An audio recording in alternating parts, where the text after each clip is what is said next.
अस्सलाम वालेकुम दोस्तों, मैं ਤੁਹਾਡਾ ਭਰਾ ਮੀਆਂ ਮੁਹੰਮਦ ਅਫਜ਼ਲ ਬੱਟੂ ਤੇ ਤੁਸੀਂ ਵੇਖਦੇ ਪਏ ਹੋ ਡਿਜੀਟਲ ਕਿਸਾਨ ਪਾਕਿਸਤਾਨ।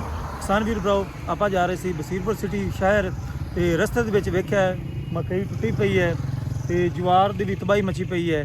ਇਹ ਰਾਤੀ ਜਿਹੜਾ ਹਨੇਰ ਤੇ ਬਾਰਿਸ਼ ਤੇ ਉਹਦੇ ਵਿੱਚ ਬਰਫ਼ਬਾਰੀ ਪਈ ਹੈ ਨਾ, ਉਹਨੇ ਫਸਲਾਂ ਨੂੰ ਕਾਫੀ ਨੁਕਸਾਨ ਪਹੁੰਚਾਇਆ ਹੈ।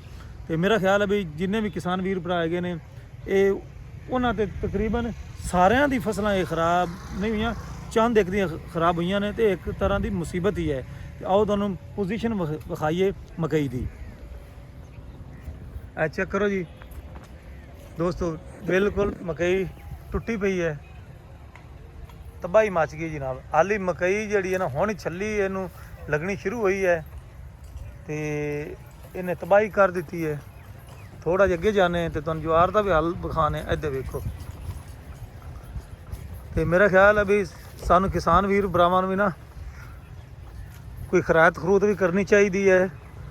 ਤੇ ਕਾਫੀ ਫਸਲਾਂ ਵੇਖੀਆਂ ਨੇ, ਉਹ ਤੰਦਰੁਸਤ ਵੀ ਖੜੀਆਂ ਨੇ ਤੇ ਕਈ ਜਗ੍ਹਾ ਤੇ ਵੇਖਿਆ ਵੀ ਇਹ ਹਾਲਤ ਹੋਈ ਪਈ ਹੈ। ਆ ਚੈੱਕ ਕਰੋ ਜੀ, ਤੇ ਆ ਹੁਣ ਆ ਸਾਹਮਣੇ ਜਵਾਰ ਵੇਖ ਲਓ, ਬਿਲਕੁਲ ਜੀ ਟੁੱਟੀ ਪਈ ਹੈਗੀ ਹੈ। ਤੇ ਇਹ ਵੇਖੋ, ਇੰਝ ਲੱਗਦਾ ਜਿਵੇਂ ਇਹਦੇ ਵਿੱਚ ਕੋਈ ਜਾਨਵਰ ਭੱਜੇ ਫਿਰੇ ਨੇ ਤੇ ਵੱਡੇ ਵੱਡੇ ਟਾਂਡੇ ਨੇ ਤੇ ਟੁੱਟੇ ਪਏ ਨੇ। ਹੁਣ ਇਹਦੇ ਪੱਲੇ ਕੀ ਰਿਹਾ ਹੋਵੇਗਾ। ਤੇ ਬਾਕੀ ਅੱਲਾਹ ਤਾਲਾ ਹੀ ਇਨਸਾਨਾਂ ਨੂੰ ਕਿਸਾਨਾਂ ਨੂੰ ਦੇਵਣ ਵਾਲਾ ਹੈ ਤੇ ਅੱਲਾਹ ਤਾਲਾ ਇਸ ਬਾਕੀ ਮੱਕੀ ਜਿਹੜੀ ਬਚ ਗਈ ਇਹਦੇ 'ਚ ਬਰਕਤ ਪਾਵੇ। ਤੇ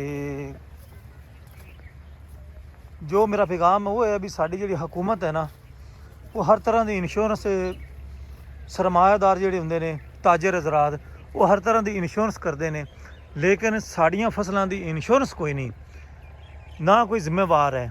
ਬਸ ਹਨੇਰ ਆਇਆ, ਬਾਰਿਸ਼ ਆਇਆ, ਤੂਫਾਨ ਆਏ, ਚਲੋ ਜੀ ਇਹ ਹੁਣ ਤਬਾਹੀ ਮਚ ਗਈ, ਇਹ ਹੁਣ ਕਿਸਾਨਾਂ ਦੇ ਜ਼ਿੰਮੇ ਹੈ, ਅੱਲਾ ਦੇ ਹੁਣ ਸਪੁਰਦ ਹੈ। ਬਸ ਦੁਆ ਕਰਕੇ ਹਕੂਮਤ ਬਰੀ ਉਲ ਜ਼ਿੰਮਾ। ਲੇਕਿਨ ਤੁਸੀਂ ਅੰਦਾਜ਼ਾ ਲਗਾਓ, ਤਾਜਰ ਅਗਰ ਕੋਈ ਗੱਡੀ, ਜਿਸ ਤਰੀਕੇ ਆਪਣੇ ਸਾਹਮਣੇ ਗੱਡੀ ਖੜੀ ਹੈ, ਟਰੈਕਟਰ ਹੁੰਦੇ ਨੇ, ਖਾਦਾਂ ਹੁੰਦੀਆਂ ਨੇ, ਉਹਨਾਂ ਸਾਰਿਆਂ ਚੀਜ਼ਾਂ ਦੀ ਨਾ ਇੰਸ਼ੋਰੈਂਸ ਹੁੰਦੀ ਹੈ ਵੀ ਉਹ ਖੈਰੀ ਸਲਾਮਤੀ ਜਦੋਂ ਫੈਕਟਰੀ 'ਚੋਂ ਟਰੈਕਟਰ, ਗੱਡੀ ਜਾਂ ਸਕੂਟਰ ਨਿਕਲਦੇ ਨੇ, ਜਿੰਨੀ ਦੇਰ ਉਹ ਤੱਕ ਉਹ ਪਹੁੰਚਦੇ ਨੇ ਨਾ ਸ਼ੋਰੂਮ ਤੱਕ, ਉਹਨਾਂ ਦੀ ਇੰਸ਼ੋਰੈਂਸ ਹੈ। ਤੇ ਉਸ ਤੋਂ ਬਾਅਦ ਵੀ ਗੱਡੀਆਂ ਦੀ ਫਿਰ ਸਾਲਾਨਾ ਇੰਸ਼ੋਰੈਂਸ ਹੁੰਦੀ ਹੈ, ਜੋ ਮਤਲਬ ਵੀ ਬੈਂਕ ਤੋਂ ਲੈਂਦੇ ਨੇ ਜਾਂ ਬੈਂਕ ਤੋਂ ਟਰੈਕਟਰ ਲੈਂਦੇ ਆ, ਉਹਦੇ 'ਤੇ ਵੀ ਇੰਸ਼ੋਰੈਂਸ ਹੁੰਦੀ ਹੈ। ਤੇ ਅਗਰ ਕੋਈ ਵਾਧਾ ਘਾਟ ਹੋ ਜਾਂਦਾ, ਗੱਡੀ ਚੋਰੀ ਹੋ ਜਾਂਦੀ ਹੈ ਜਾਂ ਕੋਈ ਐਸਾ ਹਾਦਸਾ ਹੋ ਜਾਂਦਾ ਤਾਂ ਉਹਨੂੰ ਨਾ ਮਾਲਕ ਨੂੰ ਉਹਦਾ ਮਤਲਬ ਰਿਟਰਨ ਮਿਲਦਾ ਹੈਗਾ। ਤੇ ਜਦੋਂ ਵਾਰੀ ਆ ਜਾਂਦੀ ਹੈ ਕਿਸਾਨ ਵੀਰ ਭਰਾਵਾਂ ਦੀ, ਤੇ ਹਕੂਮਤ ਨੂੰ ਚਾਹੀਦਾ ਵੀ ਇੰਸ਼ੋਰੈਂਸ ਜਿਹੜੀਆਂ ਨੇ ਇਹ ਲਾਜ਼ਮੀ ਕਰਾਰ ਦਿੱਤੀ ਜਾਵੇ ਤੇ ਹਰ ਫਸਲ ਦੀ ਇੰਸ਼ੋਰੈਂਸ ਹੋਵੇ।